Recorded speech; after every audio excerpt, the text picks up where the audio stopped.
Between 19, I will do a talk on the Bevan Boy and the existence and how it started.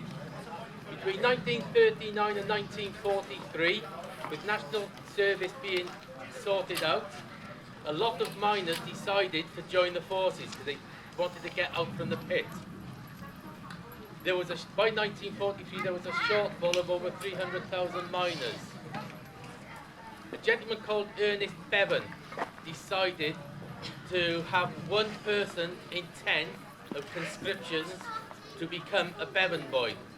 So if you were unlucky enough to have your name pulled out of, they used the first letter of your surname, and for every 10th person, one of you would be ended up down in the pit. So between 1943 to 1948, 2 years after the war ended, you were a Bevan boy. Ernest Bevan is the gentleman. A lot of these guys had no idea what it was like to work down a pit. A lot of them could have been from farming industry, they could have been from the south of England, where there were no pits. You were just thrown into the deep end. The guys who worked down the pit, who were born and bred, especially in the valleys, knew what it was like to be working down a pit, and had the inkling of how to survive. A Bevan boy had no idea. They weren't liked by the regular pitmen. They weren't liked by families. You were treated with contempt. They didn't like you. They hated you. They gave you all the dirtiest jobs. Typical Germans, always late, like the Americans. They gave you the dirtiest, hardest, horriblest job that you could imagine. Quite often once the war had ended and their service was up, which was 2 years after the war officially ended, a lot of the Bevan boys stayed behind in the community where they were growing up and working as the pit. They were then known, an argument's sake, is your name is Jones. For years you were Jones the Bevan boy. Your children who were growing up and say you are the son or daughter of Jones the Bevan boy, and that name stuck with them for life. It wasn't a very nice life for them. More Bevan boys died on the pit than regular miners because they were not used to it and they just hated it. As I said, it carried on till 1948. It's not the nicest jobs around to do. It was hard, it was dirty, as you can see. It was sweaty, it was back-breaking. And that is all I have to say on that one. Thank you. Any questions? But I won't answer them. Okay, thanks.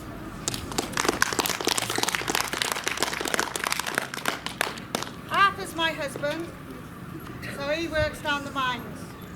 I'm the housewife, I live down the bottom. But sadly our house was hit by a bomb last night, slightly injured, so I've been relocated and brought up here, hopefully to be rehoused in this house here.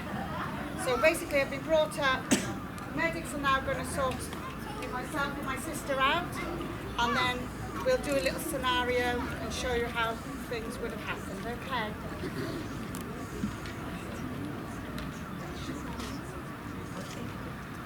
How you feeling? You right? I'm dressed as a first aider, a member of the Voluntary Aid Detachment, also known as the VADs.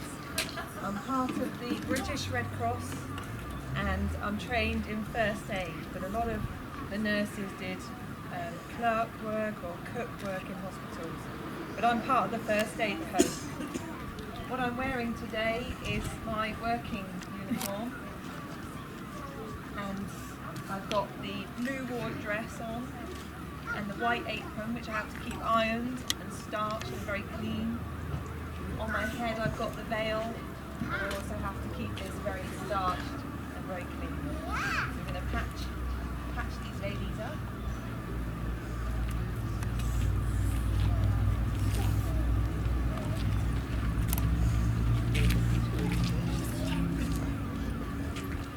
As a typical housewife, you would have had everybody wore an apron because you protected your dresses, because obviously there wasn't that many clothes around, so you sort of looked after your clothes a lot better than we do these days. I would have had a headscarf on to keep my hair clean. It's very dusty up here. And of course, the lovely sexy slippers, which are really nice and comfy. So this is a good event to wear them at. Basically, we'd have been rehoused and about 11 of us would have lived in there. I don't know how they'd have done it.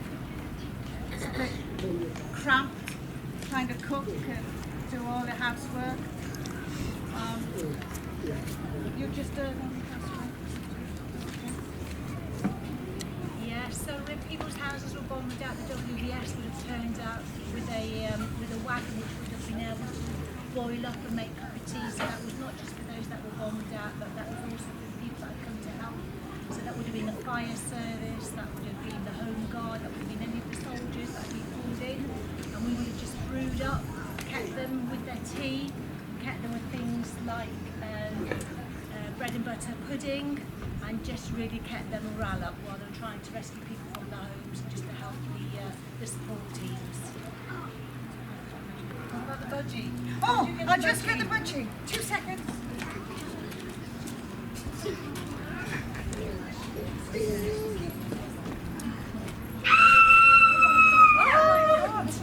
What's happened?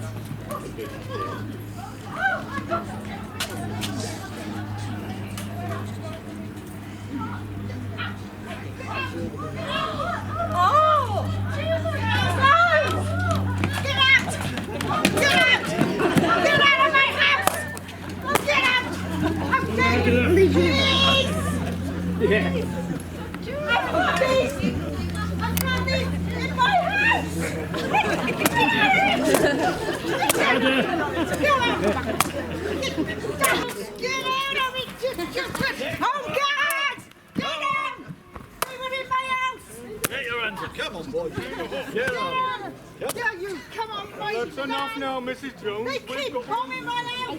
Get going, a pair of you. Don't come back. Good riddance. God damn it. Nice cup of tea. Cheers, everybody.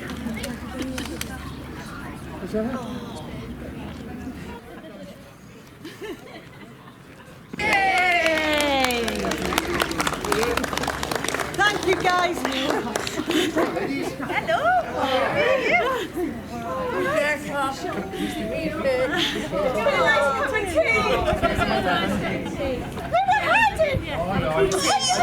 Careful.